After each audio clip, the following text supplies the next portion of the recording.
Now we want to focus on what is happening across the counties. The national and county governments have been challenged to give special preference to people living with disabilities to ease the hardships they face during the COVID-19 period. Meanwhile, a section of the clergy want the government to stop giving the daily COVID-19 updates, arguing that the statistics only serve to create anxiety among Kenyans. Beatrice Gatonyi-Ngetich gives us more details.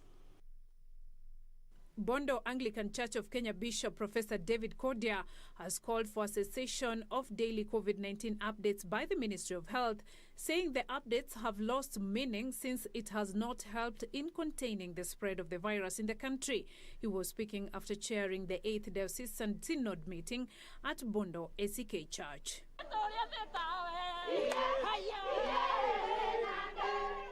And Thika Town Member of Parliament Patrick Wainaina saying there is need to empower people living with disabilities economically by making deliberate efforts to boost their incomes.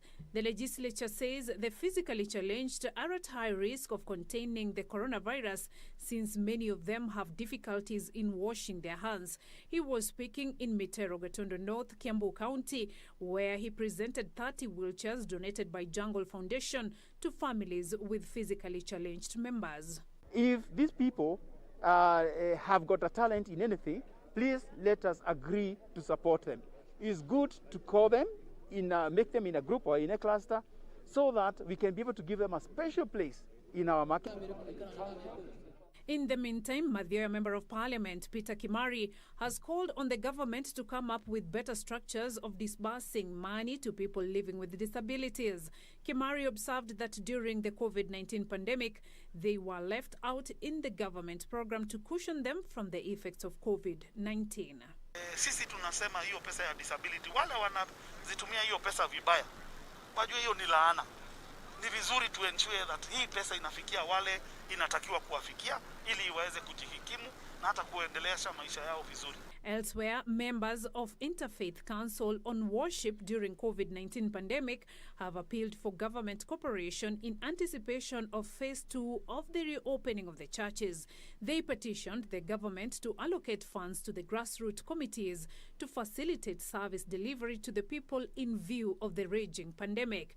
ACK Bishop John Omangi, who represents National Council on Christian Churches of Kenya at the council, urged the worshippers to continue respecting other coronavirus protocols in force in spite of the review. We urge all churches and the public at large to strictly adhere to the regulations.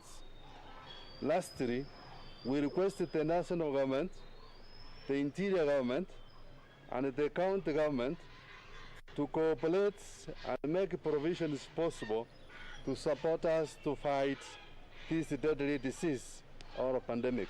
Beatrice Gatonyi-Ngetich, Channel 1 News.